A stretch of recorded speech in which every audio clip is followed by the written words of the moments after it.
మరణం కారణంగా అంటే మరణాన్ని చూసి మనం నేర్చుకోవాల్సింది చాలా ఉంది. అసలు జీవించడం ఎలా అనేది మనకి అర్థమవుతుంది. అలాగే మరణం ద్వారా ఏం లాభం వస్తుందో మనం గత వారంలో చదువుకున్నాం. మానవుడు ఆధ్యాత్మికంగా పురోగమించి అంటే ఆధ్యాత్మిక విషయాలపై దృష్టి పెట్టి భగవంతుని స్మరణలో కాలం గడుపుతున్నటువంటి వ్యక్తికి మరణం ఆసన్నమైనప్పుడు మరింతగా ఆ ఆధ్యాత్మికత పురోగమిస్తుంది మరో జన్మలో. అక్కడ నుండి ప్రారంభమవుతుంది. ఎప్పుడు కూడా యోగ భ్రష్టుడు కాడు. ఎక్కడి వరకు అయితే అతడు ఆధ్యాత్మిక సాధనలు చేశాడో, తర్వాతి జన్మలో కూడా అక్కడ నుండి అతని సాధన ముందుకు సాగుతుంది అని బాబా చెప్పారు. అయితే పురోగమం జరుగుతుంది అంటూ పురోగమించడం జరుగుతుంది. ఈ జన్మలో మనం సాధించలేనిది మళ్ళీ జన్మలో సాధించవచ్చు అనుకుని ఎవరైనా మరణాన్ని ఆహ్వానిస్తారా? అలా చెయ్యకూడదు. అలా చెయ్యడం పొరపాటు. అలాగే మరణం ఆసన్నమైనప్పుడు దాని గురించి విపరీతంగా భయపడుతూ ఉంటారు. అలా భయపడకూడదు. నిజమైన సాధకుడు కావాలని మరణాన్ని ఆహ్వానించడు. దాని గురించి భయం చెందడు. మరణం ఆసన్నమైనప్పుడు అతడు దానిని ఉన్నత జీవితం కొరకు ఒక పైమెట్టుగా మలచుకుంటాడు. సాధారణంగా మరణించే సమయం ఆసన్నమైనప్పుడు అందరూ కూడా చాలా భయపడుతూ ఉంటారు. ఏదో విపరీతమైనటువంటి బాధ కలుగుతుంది అని కూడా భయం చెందుతారు. ఆ క్షణంలో భరించరాని బాధకు లోనవుతాము అని కూడా ఊహిస్తారు.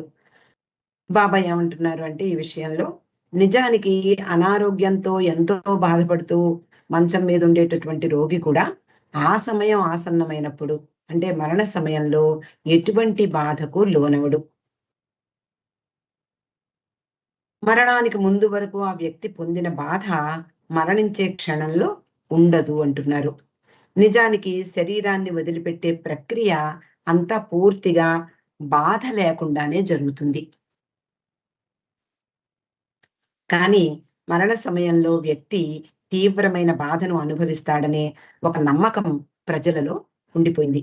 అయినప్పటికీ స్థూల ప్రపంచంతో శరీరంతో అనుబంధం తెంపుకోవడం ప్రశాంతంగా జరిగినప్పటికీ కూడా ఆ వ్యక్తి యొక్క భావోద్వేగాల నుండి విడిపడడం చాలా కష్టము అంటున్నారు బాబా. భావోద్వేగాలు అంటే మనకున్నటువంటి ఆ ఉద్వేగభరితమైనటువంటి భావాలు. అంటే దుఃఖం కానివ్వండి, ఆనందం కానివ్వండి, లేదా ఒకళ్ళ మీద క్రోధం, ప్రేమ ఇలాంటివన్నీ కూడా మన ఆ బంధాల నుండి తెంపుకుని ఆ వ్యక్తి ముందుకు వెళ్ళడం అనేది కష్టం. మరణించిన వ్యక్తి కొరకు మరణించిన తర్వాత చేసే వివిధ మత కర్మలుంటాయి. అంటే ప్రతి మతంలోనూ ఆయా ఆచారాల వ్యవహారాల్ని అవలంబిస్తూ ఉంటారు. ఆ ఆత్మను ఎందుకు అవన్నీ అవలంబిస్తారు అంటే, ఆ ఆత్మను ఈ బంధాల నుండి విముక్తి కలిగించేందుకు అవన్నీ ఆచరిస్తారు. నిజానికి ఈ మత కర్మలన్నీ కూడా దానికోసం ఉద్దేశించబడ్డాయి. మరణించిన తర్వాత చేసే భగవంతుని నామస్మరణ సాధారణంగా భగవంతుడి నామస్మరణ, అలాగే నామ సంకీర్తనలు, మత గ్రంథ పఠనాలు ఇవి జరుగుతూ ఉంటాయి. ఇలా చేసినప్పుడు ఇవన్నీ మరణించిన వ్యక్తికి, ఆ వ్యక్తితో అనుబంధం ఉన్న ఇతరులకు కూడా మంచి ఫలితాలను ఇస్తాయి. నిజానికి ప్రతి వ్యక్తి యొక్క ఆత్మను మనం చూడలేం కూడా. మనము ఆ వ్యక్తితోటి ఎలాంటి పరిచయము మన రూపంతోటే పరిచయం.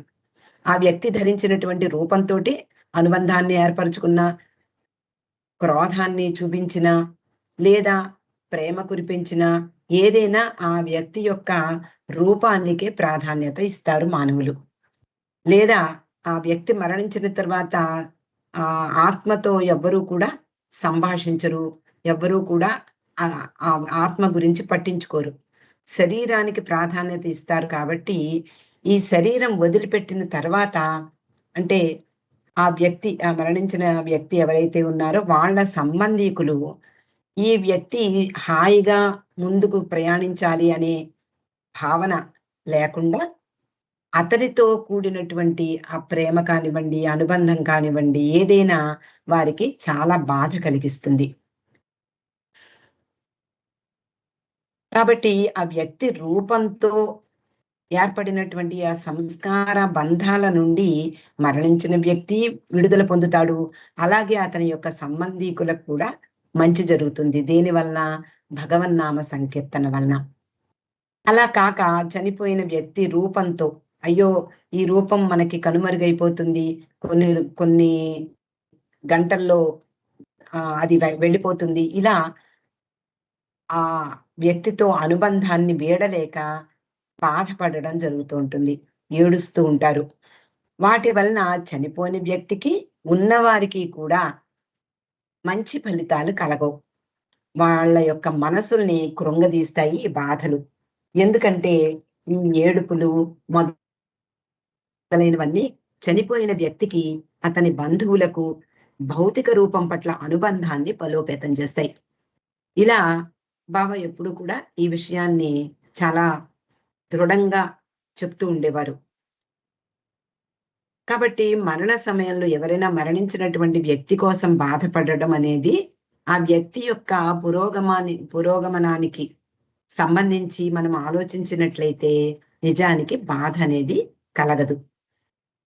బాబా జంషెడ్ తన అన్నగారైనటువంటి జంషెడ్ మరణించినప్పుడు కూడా ఇదే విషయాన్ని బాబా గట్టిగా చెప్పడం జరిగింది మా మండలి వారికి. ఆ వ్యక్తి నిజంగా చనిపోవడం జరిగితే, అంటే నిజంగా చనిపోవడము అంటే భగవంతునిలో ఏకమవ్వడం. అలా నిజంగా చనిపోయినప్పుడు అందరూ ఆనందించవలసిన విషయమే. మానవుడు ఎన్నో కోట్ల జన్మలు ఎత్తి ఈ భవబంధాల్లో ఇరుక్కుని తిరిగి తిరిగి జన్మిస్తూ మరణిస్తూ చివరకు గమ్యాన్ని చేరుకున్నట్లయితే అది ఆనందించవలసిన విషయమే. కానీ సాధారణంగా అది అంత తొందరగా జరగదు. 84 లక్షల జన్మలు ఎత్తాలి అని బాబా చెప్పడం జరిగింది. కాబట్టి ఆ వ్యక్తి నిజంగా మరణించకపోతే, అంటే నిజంగా మరణించడం అంటే శరీరం మాత్రమే మరణించి అతని మనస్సు, అలాగే సూక్ష్మ శరీరం, మానసిక శరీరం, దానితో కూడినటువంటి సంస్కారాలు ఇవన్నీ కూడా ఉన్నప్పుడు మళ్ళీ తిరిగి జన్మించవలసి ఉంటుంది. కాబట్టి ఇలాంటి ఉత్తి మరణాలకి మనము బాధపడకూడదు అని బాబాయ్ చెప్పడం జరిగింది. మరణ సమయంలో వ్యక్తి మనసులో ఆలోచనలు, కోరికలు అతని రాబోయే జన్మలో అతని తలవ్రాతను నిర్ణయించడంలో ప్రత్యేక పాత్రను నిర్వహిస్తాయి. అందుకనే బాబా మై విష్లో చిట్ట చివర విషయం ఏం చెప్పారో అందరికీ తెలుసు. మరణ సమయంలో చిట్ట చివరి సమయంలో నన్ను స్మరించినట్లయితే నేను తప్పకుండా మిమ్మల్ని నా స్థాయికి తీసుకువెళ్తాను అని చెప్పడం జరిగింది. కాబట్టి మరణ సమయంలో మనకి గుర్తుండాలి అంటే ఇప్పటి నుండి నా నామాన్ని చెయ్యి అని బాబా చెప్తారు. ఎందుకు అంటే ఆ మరణ సమయంలో ఆ వ్యక్తి మనసులో ఏదైతే ఉందో, కోరికలు అవనివ్వండి లేదా ఆలోచనలు అవనివ్వండి, ఏదైనా సరే అతని రాబోయే జన్మకు అతని తలవ్రాతను నిర్ణయిస్తాయిట. ఆ ఆలోచనలు కానివ్వండి, అలాగే ఆ కోరికలు కానివ్వండి, అతని ముందు రాబోయే జన్మలో అతని తలవ్రాతను నిర్ణయిస్తాయి. చివరి క్షణంలో ఆ వ్యక్తి భగవంతుని గాని గురువుని గాని స్మరించినప్పుడు ముక్తి పొందుతాడు. అందుకనే బాబా ఇప్పటి నుండి నా నామాన్ని స్మరించడం అలవాటు చేసుకోండి, లేదా రోజుకు ఒక్కసారైనా హృదయపూర్వకంగా నా నామాన్ని స్మరించండి అనడంలో ఇదే ఉద్దేశం. అందువల్ల చివరి క్షణంలో ఆ వ్యక్తి భగవంతుని గురించేనా ఆలోచించాలి, స్మరించాలి, లేదా తనకున్నటువంటి గురువుని గురించేనా ఆలోచించాలి, స్మరించాలి. అప్పుడు ముక్తి పొందుతాడు అని బాబా చెప్తున్నారు. మరణ సమయంలో వ్యక్తికి ప్రత్యేకమైన ఆలోచనలు సాధారణంగా రావుట.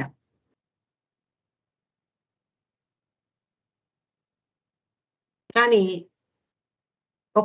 కొంతమందికి ఎన్నో ఆలోచనలుంటాయి, ఎన్నో ఆశయాలుంటాయి. తాను నెరవేర్చవలసినటువంటి బాధ్యతలు, ఆశలు, ఆశయాలు, కోరికలు ఎన్నో ఉంటాయి. కానీ ఆ క్షణం సమీపించేటప్పటికి వాటినన్నిటిని కూడా మరిచిపోతాడట. కొంతమంది మరణించే సమయంలో తాము తిరిగి జన్మించబోము అని ఘంటాపథంగా చెప్తారు. కొంతమంది చెప్తారు, "ఇంక నాకేమీ అవసరం లేదు. బాబాని పట్టుకున్నాను. నాకింకా జన్మ లేదు" అని చెప్పిన వాళ్ళు నాకు తెలుసు.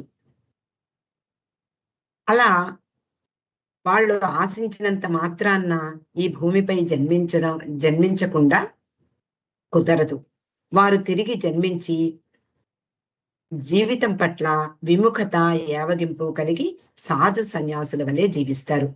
అలా ఎవరైతే మరణ సమయంలో నాకింక పునర్జన్మ లేదు అని భావిస్తారో, అలాంటి వాళ్ళు జన్మించడం తప్పదు కానీ, వచ్చే జన్మలో మామూలుగా ఈ ప్రాపంచిక జీవితం పట్ల సాధారణంగా విముఖత ఏర్పడుతుంది. అంటే మానసికంగా సన్యసిస్తాడు. సాధు సన్యాసులు నిజంగా సాధువులు, సన్యాసులు ఎలా జీవిస్తారో అలా జీవించడానికి ప్రోద్బలం అవుతుంది అంటున్నారు. మరణ సమయానికి ఆ వ్యక్తి యొక్క మంచి, చెడు సంస్కారములు ఇంచుమించుగా సరితూగినట్లయితే అతడు వెంటనే మరో కొత్త భౌతిక దేహాన్ని ధరిస్తాడు. మామూలుగా బాబా సంస్కారాల గురించి ఇలాంటి ఈ విషయాలన్నీ కూడా అనేక సందర్భాలలో చెప్పారు. ఈ మరణ సమయానికి ఆ వ్యక్తి యొక్క మంచి, చెడు సంస్కారాలు ఇంచుమించుగా సరితూగినట్లయితే వెంటనే సరికొత్త జన్మలో ప్రవేశిస్తాడు. సరికొత్త భౌతిక దేహాన్ని ధరిస్తాడు. మరణించిన పిమ్మట 4వ రోజునే మరో జంటకు బిడ్డగా జన్మించవచ్చు. అంటే 4వ రోజునే అంటే అతని యొక్క సంస్కారాలు ఎలా నిర్ణయిస్తాయో అలా జరుగుతుంది. ఈ సంస్కారాలు మంచి, చెడు ఆల్మోస్ట్ దగ్గర అవుతూ ఉండగానే మరణించినప్పుడు అతనికి జన్మ వెంటనే వస్తుంది. అటువంటి అత్యవసర సందర్భంలో ఆ వ్యక్తి ఆత్మ 6, 7 నెలల మధ్య కాలంలో వృద్ధి చెందుతున్న పిండమునందు ప్రవేశించగలదు. ఇలా ఎవరికైతే సంస్కారాలు మంచి, చెడు సరిసమానంగా ఇంచుమించుగా సరితూగుతూ ఉండేటటువంటి ఆ సందర్భంలో మరణించినప్పుడు వెంటనే 3, 4 రోజుల్లో మరో జంటకు, మరో తల్లిదండ్రులకు జన్మించడం జరుగుతుంది. అది ఆ ఆత్మ ఎవరైతే చనిపోయినటువంటి ఆ వ్యక్తి యొక్క ఆత్మ 6, 7 నెలల మధ్య కాలంలో అంటే 6వ నెల, 7వ నెల గర్భం ధరించినటువంటి 6వ నెల, 7వ నెల మధ్య కాలంలో ఆ వృద్ధి చెందుతున్న పిండములో ప్రవేశిస్తుంది. ఇక్కడ ఒక ముఖ్యమైన విషయం గుర్తించవలసి ఉంది. జన్మనిచ్చే తల్లి, తండ్రి ఇరువురు లోని పిండమునకు ప్రాణశక్తిని మాత్రమే ఇవ్వగలరు. ఎవరైనా తల్లి, తండ్రి అంటే గర్భం ధరించినప్పుడు ఆ గర్భంలో ఆ పిండానికి ప్రాణశక్తి మాత్రమే ఈ తల్లిదండ్రులు ఇస్తారు. ప్రాణశక్తిని తల్లిదండ్రుల నుండి పొందినటువంటి పిండము ఏదో ఒక వ్యక్తాత్మ అంటే చనిపోయినటువంటి ఏదో ఒక ఆత్మ దానిలో ప్రవేశించాలి. పిండము వృద్ధి పొందుతున్న చివరి దశలో ఆ వ్యక్తాత్మ ప్రవేశించడం జరుగుతుంది. మరి లేత నెలల్లో కాకుండా ఇందాక చెప్పినట్లుగా 6, 7 నెలల మధ్య కాలంలో ఈ పిండంలో ఈ ఆత్మ అనేది ప్రవేశం జరుగుతుంది. చనిపోయిన తర్వాత ఆ వ్యక్తి తిరిగి జన్మించుటకు సిద్ధంగా ఉన్నప్పుడు అతని సంస్కార బంధముల కారణంగా భావి తల్లిదండ్రుల వద్దకు అప్రయత్నంగా లాగబడతాడు. మరి తల్లిదండ్రుల్ని ఎలా సెలెక్ట్ చేసుకుంటాడు? ఎవరికి పుట్టాలో ఎలా తెలుస్తుంది? అంటే ఈ సంస్కారాలే నిర్ణయిస్తాయి. ఆ వ్యక్తి తిరిగి జన్మించడానికి సిద్ధంగా ఉన్నాడు అనుకుందాం. అంటే సిద్ధంగా ఉండడం అంటే ఇందాక మనం చెప్పుకున్నట్లుగా మంచి, చెడు సంస్కారాలు ఇంచుమించుగా సరితూగుతున్నటువంటి ఆ సందర్భంలో మరణించిన వ్యక్తి వెంటనే జన్మ తీసుకుంటాడు. అలా జన్మ తీసుకున్నప్పుడు అతని భావి తల్లిదండ్రులు ఎవరు నిర్ణయిస్తారు అంటే అతని సంస్కార బంధాలే నిర్ణయిస్తాయి. అలా ఎవరితో అయితే ఈ సంస్కార బంధాలు ఉన్నాయో వారి దగ్గర జన్మిస్తాడు. వాళ్ళ దగ్గరకు అప్రయత్నంగా అంటే వీళ్ళు ప్రయత్నం చేయరు, వాళ్ళు ప్రయత్నం చేయరు. అప్రయత్నంగా ఆ పిండంలో ఈ ఆత్మ ప్రవేశించబడుతుంది. అతనికి జన్మనిచ్చే తల్లిదండ్రులు జన్మించబోయే వ్యక్తితో గతంలో గల సంబంధం కారణంగా అయస్కాంతంగా అయస్కాంతంగా అతన్ని తమ వైపుకు లాక్కుంటారు. ఈ తల్లి, తండ్రి అంతకుముందు వాళ్ళకి ఉన్నటువంటి ఆ బంధం కారణంగా ఈ చనిపోయినటువంటి వ్యక్తి యొక్క ఆత్మను వాళ్ళ దగ్గరకు అప్రయత్నంగా లాక్కుంటారు. ఒక్కొక్క సందర్భంలో జన్మించబోయే వ్యక్తి యొక్క బలమైన సంస్కారము లేదా కర్మబంధాలు అతని తల్లిదండ్రులతో కాకుండా అతని తల్లిదండ్రులతో ఏ విధమైన బంధము లేదు అనుకుందాం. అలాంటప్పుడు ఆ తల్లిదండ్రులకు ఎలా జన్మిస్తాడు అంటే ఆ తల్లిదండ్రులకు ముందు పుట్టినటువంటి పిల్లలు సోదరుడు లేక సోదరితో ఇతనికి బంధం ఉండవచ్చు. ఆ కర్మ బంధాల కారణంగా సోదరితో కానీ, సోదరునితో కానీ ఉన్నటువంటి ఆ కర్మ బంధాల్ని అంటే ఆ సంస్కారాల్ని మళ్ళీ ఖర్చు పెట్టడం కోసం ఆ కుటుంబంలో జన్మించడం జరుగుతుంది. అందువలన ఈ సంస్కార బంధాలే ఆ కుటుంబంలో అంటే ఏ కుటుంబంలో పుట్టాలి, ఏ దేశంలో పుట్టాలి, లేదా ఎవరెవరికి ఏ జాతిలో పుట్టాలి, లేదా ఏ కులంలో పుట్టాలి, ఇవన్నీ కూడా సంస్కారాలే నిర్ణయిస్తాయి. అత్యవసర పరిస్థితులు కొన్ని కొన్ని సందర్భాల్లో యుద్ధం యుద్ధ సమయాలు వస్తూ ఉంటాయి. లేదా అంటువ్యాధులు ప్రబలి ఉంటాయి. అలాంటి సమయంలో వందల మంది, వేలాది మంది కూడా చనిపోతూ ఉంటారు. అలా చనిపోయిన వ్యక్తులు వెంటనే జన్మించవలసిన సందర్భాలు ఉంటాయి. అందువల్ల వారితో మరి గత జన్మ సంబంధాలు లేకపోతే ఈ జన్మించడం ఆగిపోతుందా అంటే ఆగదట. వాళ్ళతో గత జన్మ బంధాలు గల కుటుంబంలో జన్మించడం అందరికీ సాధ్యం కాదు. ఎంతో మంది చనిపోతారు. ఎన్నో ఆత్మలు వేచి ఉంటాయి. ఎవరి ఎవరి ఏ కుటుంబంలో పుట్టాలా అని. అలాంటి సందర్భంలో వాళ్ళకి గత జన్మలో సంబంధాలు లేకపోయినప్పటికీ కూడా ఏదో ఒక సంబంధం కారణంగా వాళ్ళకి జన్మించవచ్చు. కానీ వ్యక్తి యొక్క సంస్కారాలు ఉంటాయి కదా! అతనిని వెంటనే జన్మించడానికి ప్రేరేపిస్తాయి. ఆ వ్యక్తిలో పేర్కొన్నటువంటి ఆ సంస్కారాలు తప్పనిసరిగా జన్మ తీసుకోవాలి అని ప్రేరణ కలిగిస్తాయి. గత జన్మలలో అతనికి సంబంధం కల తల్లిదండ్రులు దొరక్కపోవచ్చు. అంత మాత్రాన ఆ వ్యక్తి జన్మించడం వాయిదా వేయబడదు. అంటే జన్మించడానికి తల్లిదండ్రులతో సంబంధం ఉన్నటువంటి తల్లిదండ్రులు దొరకకపోయినప్పుడు కూడా అతడు ఏదో రకంగా జన్మ తీసుకుంటాడు కానీ ఆ జన్మించడం వాయిదా వేయడం కుదరదు. అప్పుడు సద్గురువుల యొక్క పాత్ర. ఇక్కడ సద్గురువులు అంటే ఎప్పుడు కూడా 5గురు సద్గురువులు ఉంటారు అని బాబా చెప్పడం మనందరికీ తెలుసు. ఆ సద్గురువులు ఇలాంటి సమయాలలో ఏ విధంగా అంటే వాళ్ళ యొక్క సంస్కారాలను అడ్జస్ట్ చేసి ఇలా వాళ్ళు జన్మ తీసుకునేలాగా వాళ్ళు సహాయం చేస్తారట. అలా సద్గురువుల సహాయంతో వాళ్ళ యొక్క ప్రమేయంతో అది సాధ్యపడుతుంది. ఆ సద్గురువులు కలగజేసుకుని అనేక సవరణలు చేస్తారు. పరస్పర మార్పులు చేస్తారు. అలా చేయడం ద్వారా ఆ వ్యక్తి జన్మించడం జరుగుతుంది. ఎంత ప్రాసెస్ ఉందో మనకి బాబా ఈ విషయాల ద్వారా మనకి అర్థమవుతుంది. ఎక్కువ కాలం ధరించిన దుస్తులు సాధారణంగా మనము అలాగే ధరించేటటువంటి దుస్తులు ఇప్పుడు పరిస్థితులు మారిపోయాయి. అందరికీ సర్ప్లస్‌గా ఉంటున్నాయి. అన్ని విషయాల్లోనూ కూడా మనం ఎటువంటి పేదరికాన్ని అనుభవించటం లేదు ఎవరు కూడా. బాబా చేసినటువంటి ఆ రోజుల్లో చేసినటువంటి కార్య ఫలితంగా. ఇక్కడ ఏం చెప్తున్నారు? ధరించినటువంటి దుస్తులు బాగా అరిగిపోయాయి, చిరిగిపోయాయి. ఇంకా ఉపయోగం లేకుండా అయిపోయాయి. నప్పుడు వాటిని ఈజీగా తీసి పారేస్తాం. దాన్ని మరి మళ్ళీ వాటిని గురించి ఆలోచించం. ఇంక చిరిగిపోయినప్పుడు అవి ఎందుకో పనికి రానప్పుడు తప్పకుండా వాటిని పక్కన పారేస్తాం. అటువంటిదే మరణం కూడా అంటున్నారు. ఇదే ఇదే విషయాన్ని భగవద్గీతలో చెప్పడం కూడా మనందరికీ తెలుసు. వాసాంసి జీర్ణాని యథా విహాయ నవాని గృహ్ణాతి నరోపరాణి అని. అలా ఈ చినిగిపోయినటువంటి వస్త్రాలు తీసివేయడం సర్వసాధారణం. అలాంటిదే మరణం అని బాబా చెప్తున్నారు.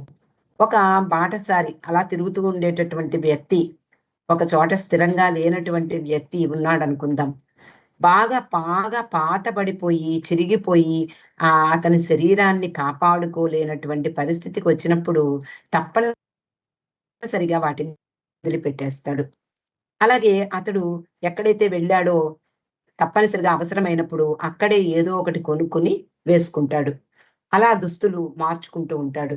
అదే విధంగా వ్యక్తులు తమ తమ సంస్కారముల యొక్క అవసరాల్ని బట్టి సంస్కారాలు ఎప్పుడైతే ఈ జన్మలో మనం ఖర్చు పెట్టవలసినటువంటివన్నీ కూడా పూర్తయిపోయాయో అప్పుడు మరణం సంభవిస్తుంది. అలా సంస్కారముల యొక్క అవసరాల్ని అనుసరించి శరీరాల్ని మారుస్తూ ఉంటాడు. మరణాన్ని నిద్రతో కూడా పోల్చవచ్చు అంటున్నారు బాబా. ఒక మానవుడు నిద్రపోయి మేల్కొన్నప్పుడు అదే శరీరంతో నిద్రలేస్తాడు. రాత్రి నిద్రపోయినప్పుడు ఉదయం లేచినప్పుడు ఎవరికీ ఎటువంటి బాధ కలగదు, ఎటువంటి ఆశ్చర్యము కలగదు. అదే శరీరంతో నిద్రలేస్తాడు. అది నిద్ర. సాధారణంగా మనం అనుకునేటటువంటి నిద్ర. మరణం సంభవించినప్పుడు ఈ భౌతిక దేహాన్ని వదిలిపెట్టి మరొక భౌతిక దేహంతో కళ్ళు తెరుస్తాడు. అలా మరణము నిద్రతో పోల్చవచ్చు అంటున్నారు. చాలా మంది విషయంలో మరణించిన తర్వాత తిరిగి జన్మించడానికి మధ్య గల సమయం మారుతూ ఉంటుంది. ముందు చెప్పినట్లుగా మరణించిన తర్వాత వ్యక్తి యొక్క అహంభరిత మనసు సాధారణంగా 3-4 రోజులు విడిచిన శరీరం యొక్క అవశేషాలతో బంధాన్ని నిలుపుకుని ఉంటుంది. తర్వాత ఆ బంధం పూర్తిగా తెగిపోయి ఆ వ్యక్తిగత ఆత్మ అతని మానసిక దశలో, అంటే మానసిక శరీరంతో మనసుతో కూడినటువంటి సంస్కారాలతో ఉంటుంది. మరణానంతరం అహంభరిత మనసుతో పాటు వచ్చిన అన్ని సంస్కారాల పునరుజ్జీవనంతో ఈ పరిస్థితి ఏర్పడుతుంది. ఒక ప్రపంచం నుండి మరో ప్రపంచానికి హఠాత్తుగా మారడం వలన అహంభరిత మనసు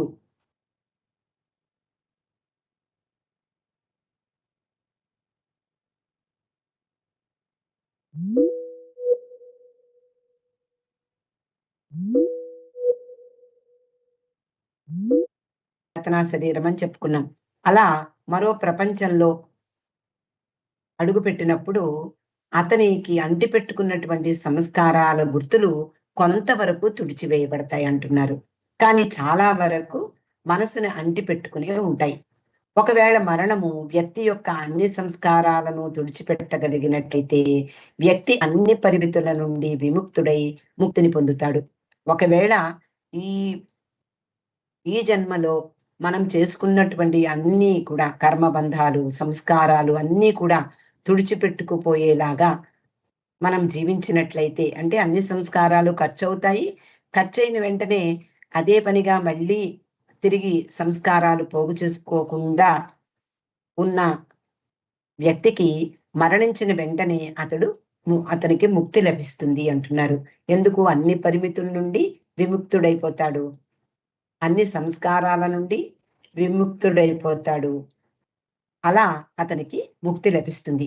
కానీ అలా ఎన్నటికీ జరగదు. అంతేకాక మరణం తర్వాత వ్యక్తి యొక్క సంస్కారాలన్నీ అంటిపెట్టుకుని ఉంటూ మరణించిన తర్వాతి జీవితంలో అవి అడ్డు లేకుండా విస్తరింపబడతాయి. అలా అన్నిటికీ విముక్తి పొంది ముక్తి పొందడం అనేది సాధారణంగా జరగదు సుమా అంటున్నారు. కాబట్టి మరణం తర్వాత ఆ వ్యక్తి యొక్క సంస్కారాలను అవి అన్ని అంటిపెట్టుకున్నటువంటి అతని మనసుతో ఆ మరణించిన తర్వాతి జీవితంలో అవి విస్తరింపబడతాయిట, ఓపెన్ అయిపోతాయిట. సంస్కారాల చాప అనే తెర విప్పుకోవడం వలన వ్యక్తి స్వర్గము లేక నరక స్థితులను అనుభవిస్తాడు. ఈ సంస్కారాలు కొంతవరకు ఖర్చవుతాయి. ఆ ఖర్చయినటువంటి సంస్కారాలు మళ్ళీ కొన్ని సంస్కారాలు కూడుతాయి. అలాంటి సమయంలో వ్యక్తి మరణించినప్పుడు అతనికి ఉన్నటువంటి అటు చెడు సంస్కారాలైనా ఎక్కువ ఉండవచ్చు. మంచి సంస్కారాలైనా ఎక్కువ ఉండవచ్చు. అలా ఎక్కువగా ఉండేటటువంటి చెడు సంస్కారాలతో జన్మించిన అతని ఆ జీవితంలో రాబోయే జీవితంలో అతనికి ఏమాత్రము సుఖం ఉండదు. ఒకవేళ మంచి సంస్కారాలన్నిటితో జన్మించినప్పుడు ఆ మంచి తప్ప ఇంకొక బాధ అనేది అతనికి తెలియకుండా పోతుంది. కాబట్టి వీటిని కొంతవరకు బ్యాలెన్స్ చేయడానికి భగవంతుడు నిర్ణయించినటువంటిది ఈ నరకము, స్వర్గము అనే స్థితి. అతని మంచి, చెడు సంస్కారములకు అనుగుణంగా సుఖదుఖాలను అనుభవిస్తాడు. ప్రతి వ్యక్తి మంచి, చెడు అనే 2 సంస్కారాలను కలిగి ఉంటాడు. ఆ రెండింటిలో ఏవి ప్రబలంగా ఉంటే అవి వాటి వలన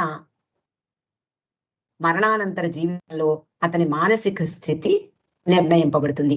రెండింటిలో మంచి ఎక్కువగా ఉంటే స్వర్గ స్థితిలో అతడు ఆనందాన్ని అనుభవిస్తాడు. అదే కనుక అతనిలో చెడు సంస్కారాలు ప్రబలంగా ఉంటే, మరింత ఎక్కువగా ఉంటే, వాటి కారణంగా అతడు నరక స్థితిలో బాధల్ని అనుభవిస్తాడు.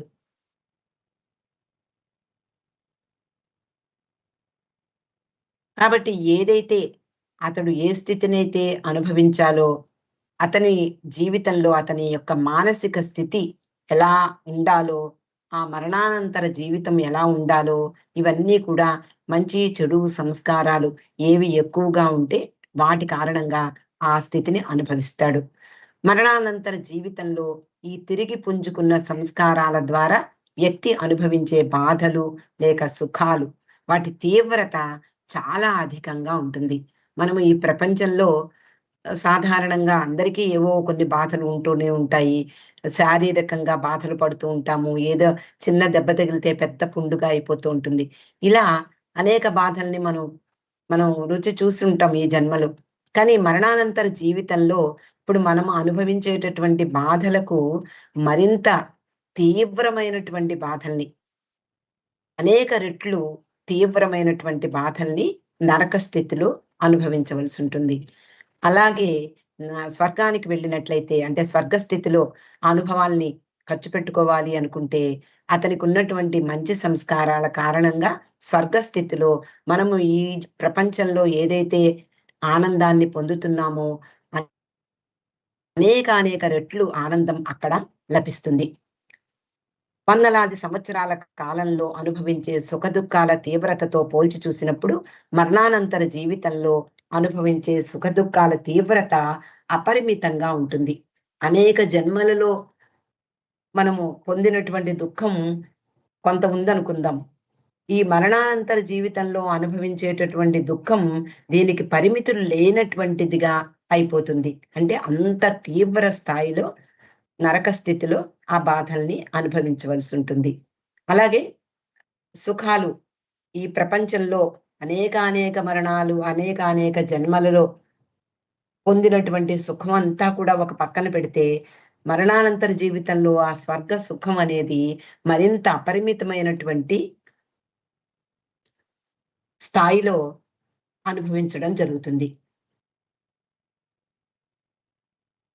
అలా సుఖదుఖాల తీవ్రత అపరిమితంగా ఉన్న సమయంలో చాలా తక్కువ కాలంలో చాలా వరకు సంస్కారాలు తరిగిపోతాయట. అలా మరణం తర్వాత తీవ్రమైన సుఖదుఖాల అనుభవ స్థితులనే మన గ్రంథాలలో స్వర్గము, నరకము స్థితులుగా పేర్కొనడం జరిగింది. కానీ స్వర్గము, నరకము లోకాలు లేదా ప్రదేశాలు అని అనుకోకూడదు. అవి ఎక్కడో నరకలోకం అనేది ఎక్కడో ఉంటుంది, లేదా స్వర్గం లోకం ఎక్కడో ఉంది అని మనం భావించకూడదు. ఇవి అన్నీ కూడా మనసు అనుభవించేటటువంటి స్థితి. సాధారణంగా ప్రజలు నరకము, స్వర్గము ఇలా లోకాలు ఉంటాయి అని నమ్ముతూ ఉంటారు. అవి ప్రదేశాలు కావు. కావున వాటిని స్వర్గ స్థితి, నరక స్థితి అని పేర్కొనడమే ఉచితము అంటున్నారు. మానవుడు మరణించే సమయంలో అతనిలో చెడు సంస్కారాలు ప్రబలమై ఉన్నప్పుడు ఆ వ్యక్తి నరక స్థితిలో అనుభవించే తీవ్రమైన బాధల ద్వారా క్రమేణా ఖర్చు చేసుకుంటాడు. ఎందుకు ఈ నరకము, స్వర్గము అనే స్థితులు ఏర్పాటు చేశాడు భగవంతుడు మన కోసమే. ఎందుకు అంటే అతి తక్కువ సమయంలో, అంటే అనేక జన్మలలో మనం అనుభవించేటటువంటి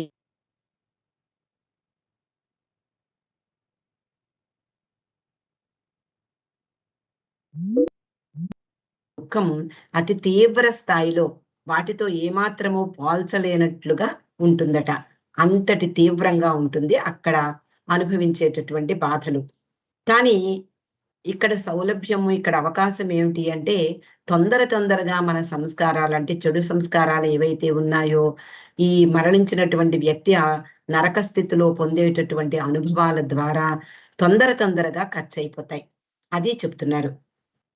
అందువలన ఆ వ్యక్తి నరక స్థితిలో అనుభవించే తీవ్రమైన బాధల ద్వారా క్రమేణా ఖర్చు చేసుకుంటాడు.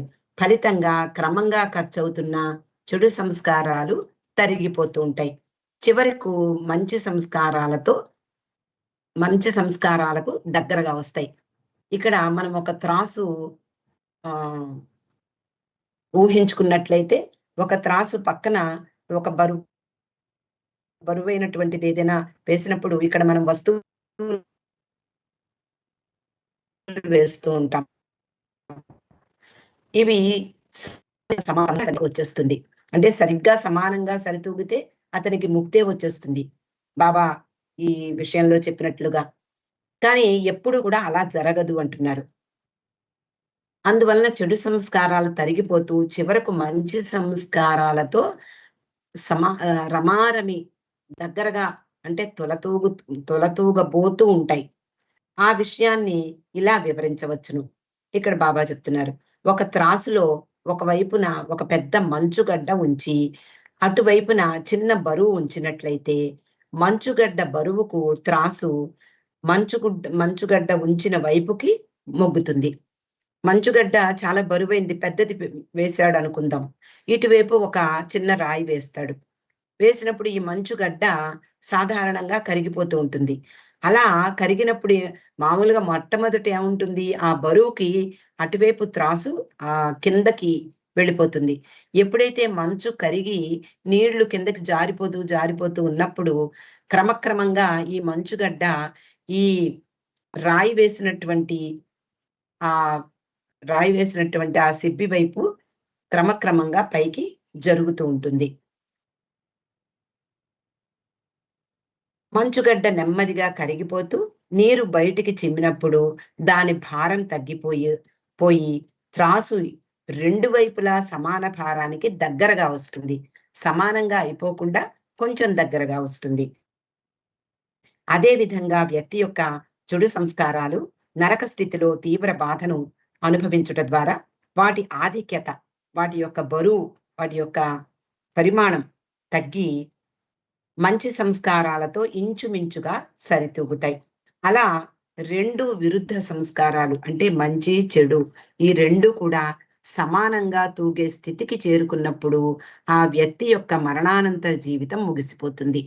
ఎప్పుడైతే ఈ చెడు సంస్కారాలున్న వ్యక్తి నరక స్థితిలో అతని యొక్క చెడు సంస్కారాలు తీవ్ర స్థాయిలో బాధలను అనుభవించడం ద్వారా తరిగిపోగొట్టుకుంటాడో, అప్పుడు మంచి సంస్కారాలతో సరిసమానంగా తూగే సమయానికి అక్కడ అతని యొక్క మరణానంతర జీవితం సమాప్తమైపోతుంది. భూమిపై తాను సరికొత్త శరీరంతో జన్మించే సమయం ఆసన్నమవుతుంది. ఎప్పుడైతే ఇవి అటు ఇటుగా ఇంచుమించుగా సరిసమానం అవుతాయో అప్పుడు కొత్త జన్మ తీసుకోవలసినటువంటి సమయం వస్తుంది. అప్పుడు వ్యక్తి మరణానంతర జీవితం కొనసాగించడం వలన ఇంకా ప్రయోజనం లేనందువలన కొత్త శరీరంతో భూమిపై జన్మిస్తాడు. ఈ నరక స్థితిలో అయిపోయాయి అతని యొక్క చెడు సంస్కారాలన్నీ కూడా ఆల్మోస్ట్ మంచి సంస్కారాలతో తోగుతున్నాయి. అలాంటప్పుడు కొత్త జన్మ తీసుకున్నప్పుడు కొంత, అంటే కొన్ని చెడు సంస్కారాలున్నాయి, మరిన్ని మంచి సంస్కారాలున్నాయి. ఆ సంస్కారాలతో అతడు మళ్ళీ ఒక జన్మ తీసుకుంటాడు. మరో స్థూల శరీరంతో తాజాగా కొత్త అనుభవాలను సంపాదించడానికై సిద్ధపడతాడు. దాని కొరకు ఆ వ్యక్తి తనలోని ఖర్చు కాని సంస్కారాలను అనుభవించడానికై తగిన శరీరాన్ని ధరించవలసి ఉంటుంది. అంటే ఇప్పుడు ఎప్పుడైతే ఈ చెడు సంస్కారాలు ఖర్చయిపోయి ఇంచుమించు మంచి సంస్కారాలతో తొలతూగుతున్న సమయంలో మరో జన్మ తీసుకోవలసినటువంటి సమయం అది. ఆ సమయంలో అతనికున్నటువంటి సంస్కారాల కారణంగా ఎవరితో బంధం ఉంది, ఎవరితో తన ఆ బంధాలన్నిటిని, సంస్కారాలన్నిటిని కూడా ఖర్చు చేసుకోవాలో అలా తల్లిదండ్రులకు ఆహ్, ఆ ఆ సంస్కార బంధాలు ఉన్నటువంటి ఆ తల్లిదండ్రులకు జన్మించడం జరుగుతుంది. ఒకవేళ వ్యక్తాత్మ అధికంగా ఉన్న చెడు సంస్కారాలను నరక స్థితిలో అనుభవించినట్లయితే అతడు మంచి సంస్కారాల ఆధిక్యత గల కొత్త శరీరంతో జన్మించవచ్చును. ఒకవేళ మంచి సంస్కారాలను దాటి ముందుకు వెళ్ళిపోయాయి అనుకుందాం. ఇందాక మంచుగడ్డ ఉదాహరణ ఒక్కసారి మనం ఊహించుకుంటే, ఆ మంచుగడ్డ కరిగి ఈ పక్కనున్నటువంటి ఆ రాయికి మించి పైకి వెళ్ళిపోతే, అంటే మా చెడు సంస్కారాలు ఆళ్ళ చాలా ఎక్కువగా ఖర్చయిపోయాయి. ఇంకా మంచి సంస్కారాలున్నాయి. లేదా మంచి సంస్కారాలు బరువు పైన ఉండి, చెడు సంస్కారాలు ఇంకా బరువుగా, దానికంటే బరువుగా ఉండేటటువంటి స్ స్థితిలో అతడు జన్మ తీసుకున్నప్పుడు, ఎక్కువ చెడు సంస్కారాలు, తక్కువ మంచి సంస్కారాలతో జన్మ తీసుకుంటాడు. అంటే ఏదైతే ఆధిక్యతలో ఉంటుందో, ఆ ఆధిక్యత సమానంగా, అంటే వాటిని మళ్ళీ అనుభవించడానికై కొత్త శరీరంతో జన్మించవచ్చు. అనుకోని ఈ విరుద్ధమైన మార్పుకు సంస్కార తరంగ ప్రవాహం శక్తి కారణమవుతుంది. అలా ఆ వ్యక్తి మరో రూపంతో జన్మించే సమయంలో అప్పటికే అధికంగా ఉన్న చెడు సంస్కారాల నుండి విడివడి ఉంటాడు. ఈ చెడు సంస్కారాలు ఖర్చు పెట్టేసుకున్నాడు కాబట్టి అతనికి మంచి సంస్కారాలు ప్రబలంగా ఉంటాయి. అంటే చెడు సంస్కారాలు పూర్తిగా పోవు. మంచి సంస్కారాలతో ఆల్మోస్ట్ ఇటు అటుగా ఇంచుమించు సరితూగేటటువంటి సమయంలో జన్మ తీసుకున్నప్పుడు అతడు అవి అనుభవిస్తాడు, ఇవి అనుభవిస్తాడు. అంతటా అతని మంచి సంస్కారాల యొక్క శక్తివంతమైన తరంగాలు ప్రబలమవుతాయి. అతనిలో మంచి సంస్కారాలు ఎక్కువగా ఉన్నప్పుడు వాటి యొక్క ప్రాబల్యం ఎక్కువగా ఉంటుంది. ఫలితంగా కొత్త జన్మలో మంచి సంస్కారాల ప్రవాహ వేగం అతన్ని ప్రభావితుణ్ణి చేస్తుంది. ఈ విధంగా మానవుడు గత జన్మలో దుష్టుడై ఉన్నప్పటికీ మరు జన్మలో సాధువర్తనుడై జీవించడానికి ఉద్యుక్తుడవుతాడని స్పష్టంగా కనిపిస్తుంది. ఒక జన్మలో దుష్టమైనటువంటి కార్యాలు చేసి అనేక చెడు సంస్కారాలు సంపాదించుకున్నప్పటికీ వాడు వాడిని సాధారణంగా అందరూ కూడా తిట్టిపోస్తూ ఉంటారు. ఇంత చెడ్డవాడు, వీడికి వచ్చే జన్మలో మామూలు జన్మ రాదు, ఇలాంటివన్నీ కూడా అనుకుంటూ ఉంటారు సాధారణంగా. కానీ అతడు ఈ నరక స్థితిలో అనుభవించేసిన కారణంగా మళ్ళీ జన్మ తీసుకున్నప్పుడు అతనిలో మంచి సంస్కారాలు కనుక ప్రబలమై ఉంటే మంచి జన్మ దొరుకుతుంది.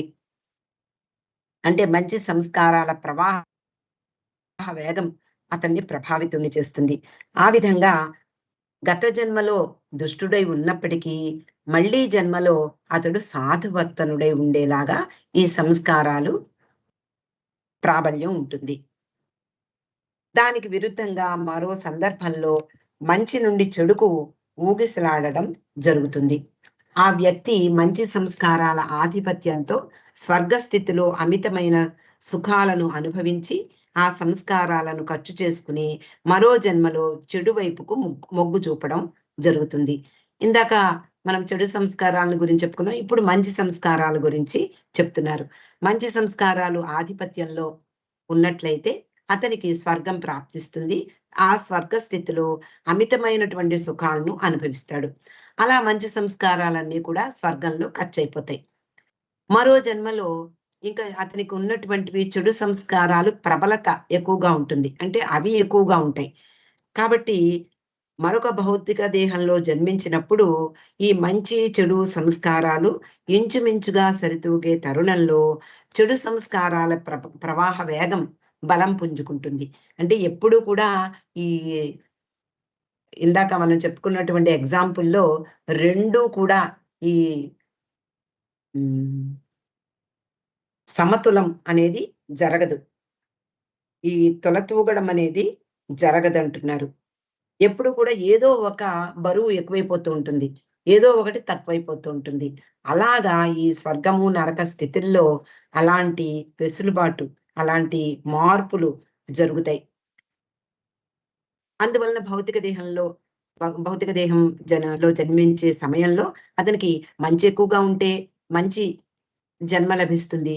చెడు ఎక్కువగా ఉంటే చెడు వర్తనుడై మెలుగుతాడు. కానీ జనన సమయంలో మంచి నుండి చెడుకు, లేక చెడు నుండి మంచికి అలాగే ఎప్పుడు జరుగుతుందని భావించరాదు. ప్రతి విషయంలోనూ ఇలా జరుగుతుంది అని భావించకూడదు. సర్వే సర్వత్రా అలాగే జరుగుతుందని నియమం కూడా లేదు. వ్యక్తి స్వభావానికి విరుద్ధంగా కూడా తరచు జరగవచ్చు.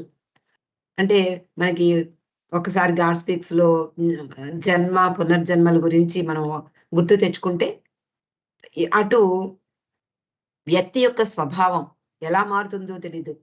ఒకసారి స్త్రీగా జన్మిస్తే మరొకసారి పురుషుడిగా జన్మించవచ్చు అని అన్నారు. కానీ ఒక్కొక్కసారి స్త్రీలుగానే జన్మిస్తారు. అలాగే ఒక్కొక్కసారి పురుషులుగా మరణించిన పురుషులుగానే జన్మించడం జరుగుతుంది. అలాగే సాధువర్తనుడై ఉన్నటువంటి వ్యక్తి అటు చెడు సంస్కారాల ప్రాబల్యంతో చెడ్డవర్తనుడై మంచి దుష్టుడుగా జన్మించడం జరుగుతుంది. అలాగే మా దుష్టుడుగా ఉన్నటువంటి ఈ జన్మలో దుష్టుడుగా ఉన్నప్పటికీ అతని యొక్క సంస్కారాలు కారణంగా అతని ఎక్కువగా ఖర్చవక ఈ చెడు సంస్కారాలు ఎక్కువగా ఉన్నప్పుడు మళ్ళీ చెడ్డవాడుగానే పుట్టడం లభిస్తుంది. అంటే ఇదంతా కూడా ఆ టెక్నాలజీ ఇదంతా కూడా ఇలా ఉంటుంది సుమా అని చెప్తున్నారు. ప్రతి వ్యక్తికి ఇలా మారిపోతూ ఉంటుంది. వ్యక్తి స్వభావానికి విరుద్ధంగా కూడా తరచు జరగవచ్చు. కానీ వ్యక్తి అనేక జన్మల వరకు మంచికి లేక చెడుకి ఎప్పుడూ అంటిపెట్టుకుని ఉండడం కూడా సర్వసాధారణం. అట్టి సందర్భంలో వ్యతిరేక సంస్కారాల బలోపేతం కావడానికి తగినంత శక్తిని సమకూర్చుకునే లోపు వ్యక్తి జన్మించడం జరుగుతుంది. ఎన్నో కండిషన్స్ ఫుల్ఫిల్ అయితే తప్ప జన్మించడం జరగదు. ఒకవేళ ఎలా జన్మించినా అతనిలో ఉండేటటువంటి సంస్కారాల యొక్క ప్రాబల్యం కారణంగానే అతడు ఏ విధంగా ఆ జన్మలో జీవించాలో ఆ సంస్కారాలే నిర్ణయిస్తాయి.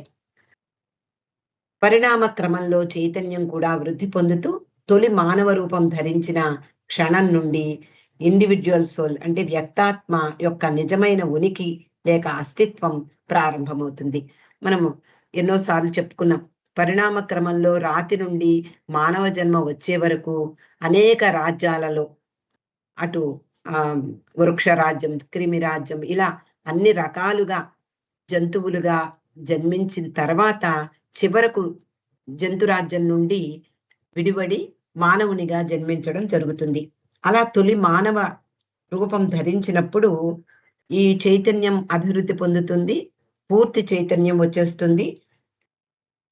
అలా మానవుడిగా జన్మించినప్పుడు నిజమైనటువంటి ఉనికి అంటే అస్తిత్వం ప్రారంభమవుతుంది. బాబా గాడ్ స్పీక్స్ లో ఇలా చెప్పారు. వ్యక్తాత్మ అనగా ఇండివిడ్యువల్ సెల్ఫ్. దీనికి ఆది యందు అనగా సృష్టి ప్రారంభంలో వ్యక్తిగతాత్మ సుదీర్ఘమైన పరిణామ క్రమంలో వివిధ రూపాలు అంటే ఇందాక మనం చెప్పుకున్నట్లే వాయువు, రాయి, లోహము, వృక్షము, చేప, పక్షి, జంతు ఇలా అన్ని రూపాలు మార్పు చెందుతూ చివరకు తొలి మానవ రూపం అంటే పరిణామ క్రమాభివృద్ధి చివరి మెట్టు అయినటువంటి మానవ రూపం వస్తుంది. ఈ క్షణం నుండే పరిమిత వ్యక్తిత్వం నేను అనేది వస్తుంది. ఇక్కడ ఇప్పుడు జంతువుల వరకు నేను అవి అనుకోవు.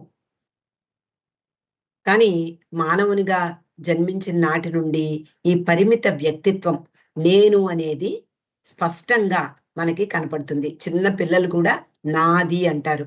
అలా నేను అనే ఎరుక కలిగి ఉండి అదే ప్రధాన లక్షణంగా కనిపిస్తుంది. నేను అనేదే ప్రధాన లక్షణంగా కనిపిస్తుంది. వ్యక్తి అనగా నేను అనే దానికి నిజమైన జన్మ అవుతుంది. అంటే మానవునిగా పుట్టడమే నేనుగా పుట్టడము. నేను అనేది మానవునిగా జన్మించిన నాటి నుండే ప్రారంభమవుతుంది అనేది ఇక్కడ అహము అనే దాన్ని చెప్తున్నారు. అహం అనేది మానవునిలో స్పష్టంగా బయటపడుతూ ఉంటుంది. మరి వ్యక్తి యొక్క నిజమైన మరణం ఎప్పుడు సంభవిస్తుంది అంటే, అతడు తన పరిమిత వ్యక్తిత్వాన్ని లేక వేర్పాటు భావన అనంతము అవిభాజ్యము అయిన భగవంతుని సత్య చైతన్యంలో లీనమైనప్పుడు సంభవిస్తుంది. అంటే ఈ వ్యక్తి యొక్క నిజమైన మరణము, నిజమైన జననము అని మనం బాబా చెప్పిన సందేశం మనం చదువుకున్నాం ఒకసారి. నిజమైన మరణం ఎప్పుడు సంభవిస్తుందంటే, మా ప్రతి మతంలోనూ కొన్ని కొన్ని నమ్మకాలుంటాయి. హిందూ మతం జన్మ పునర్జన్మల్ని అంగీకరిస్తుంది. అలాగే క్రిస్టియానిటీ లేదా మహమ్మదీయ, ఇస్లాం మతం వీళ్ళందరూ కూడా ఈ జన్మని ఒకే జన్మ, ఒకే మరణము అంటారు.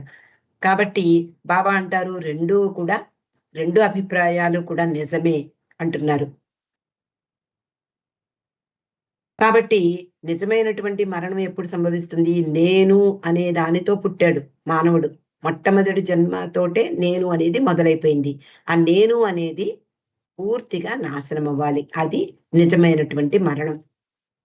అతడు తన పరిమిత వ్యక్తిత్వం అంటే నేను ఇంతే, నా శరీరం, నా పరిమితి, నా యొక్క ఇల్లు, నా వాళ్ళు, ఇలా నా నా నా అనేటటువంటి ఆ పరిమిత వ్యక్తిత్వం లేక వేర్పాటు భావన, నేను వేరు, పరాయి వాళ్ళు వేరు, నేను వేరు అనేటటువంటి వేర్పాటు భావన అనేది పూర్తిగా తొలగిపోయి అనంతము అవిభాజ్యము అయిన భగవంతుని సత్య చైతన్యంలో లీనమైనప్పుడు ఆ నేను అనేది సమసిపోయి నిజమైనటువంటి మరణం అప్పుడు సంభవిస్తుంది. ఇంకా వివరించాలంటే వ్యక్తి యొక్క పరిమితమైన అహంభరితమైన మనసు సంపూర్ణంగా అదృశ్యమవడమే వ్యక్తి యొక్క నిజమైన మరణంగా భావించబడుతుంది. వ్యక్తి యొక్క పరిమితమైనటువంటి అహం అంటే అహంతో కూడినటువంటి మనసు అంటే మనోనాశ్. ఆ మనసు పూర్తిగా దగ్ధమైపోవాలి, పూర్తిగా అదృశ్యమైపోవాలి, లేకుండా పోవాలి. అప్పుడు నిజమైనటువంటి మరణంగా భావించబడుతుంది. ఈ అహంభరిత మనసే అజ్ఞానం అనే సంస్కారాల ముసుగును తయారు చేస్తుంది. అహముతో ఉన్నటువంటి మనసు ఈ సంస్కారాల్ని తయారు చేసేది ఏమిటి? ఈ అజ్ఞానం అనే సంస్కారాల్ని ఈ మనసే తయారు చేసుకుంటూ ఉంటుంది. భౌతికంగా చనిపోవట కంటే నిజమైన మరణం మరింత కష్టసాధ్యమైన ప్రక్రియ. సాధారణంగా ఈ జనన మరణాలు అనేవి మన చేతుల్లో ఉండవు అని మనం అనుకుంటూ ఉంటాం. ఈ రోజు చూసినటువంటి వ్యక్తి రేపు కనిపించకపోవచ్చు. అలా కనిపించకపోవడం అనేది మనకి సాధారణంగా జరుగుతూ ఉంటుంది. ఇలా భౌతికంగా చనిపోవడం కంటే నిజంగా చనిపోవడం, నిజంగా మరణించడం, ఇందాక ఇదంతా బాబా చెప్పినటువంటిది ఎప్పుడైతే జరుగుతుందో అంటే నేను అనేది ఎప్పుడైతే పూర్తిగా మారిపోయి భగవంతుడును నేనే భగవంతుడును అనేటటువంటి ఆ మార్పు సంభవిస్తుందో, లేదా మనసు అనేది పూర్తిగా నశించిపోయి మనోనాశ్ జరిగిన తర్వాత నేనే భగవంతుడును అనేటటువంటి భగవద్ అనుభవం అనేది ప్రాప్తిస్తుందో అది నిజమైనటువంటి మరణం. నిజానికి ఆ మరణం సంభవించడం అనేది చాలా కష్టమైనది. కానీ సద్గురువు కటాక్షం ద్వారా వ్యక్తికి నిజమైన మరణం సంభవించినప్పుడు కనురెప్పపాటు కంటే ఎక్కువ సమయం పట్టదు. సద్గురువు యొక్క కటాక్షం లభించింది అంటే ఆ వ్యక్తికి నిజమైనటువంటి మరణం సంభవిస్తుంది. ఈ అహంభరిత మనసు యొక్క నాశనం అనగా మనోనాశనం అంటే నేను వేరు అనే సంకుచితము లేక పరిమిత వ్యక్తిత్వము అనే భ్రాంతి నుండి ఆత్మ విడువట అనేటటువంటి ఆ ప్రక్రియను ముక్తి అని పిలుస్తారు. అంటే ఇక్కడ మరణం అనేది నిజమైనటువంటి మరణం. ఇందాక నుంచి మరణం గురించి బాబా అనేక విషయాలు చెప్పారు. ఎన్ని మరణాల్లో ఎన్ని రకాలు, ఏ విధంగా మరణం సంభవిస్తుంది, ఇలా చెప్పుకుంటూ వచ్చి అసలు మరణం అంటే ఏమిటి, అసలు జీవితం అంటే ఏమిటి, ఆ మరణించినటువంటి వ్యక్తి ఏ విధమైనటువంటి మళ్ళీ పునర్జన్మ తీసుకుంటాడు, ఎలాంటి కండిషన్స్, ఎలాంటి ఆ సంస్కారాల యొక్క ప్రాబల్యం, వీటన్నిటి గురించి చెప్పి నిజమైనటువంటి మరణం ఎప్పుడు సంభవిస్తుందో చెప్పారు. ఇంకా కొంతవరకు మనం పూర్తి చేసామండి. మరి ఇంకా కొన్ని విషయాలు మాత్రమే ఉన్నాయి. మళ్ళీ అవకాశం వచ్చినప్పుడు బాబా కటాక్షంతో ఈ చాప్టర్‌ని పూర్తి చేద్దాం. అవతార్ మెహర్ బాబా కీ జై.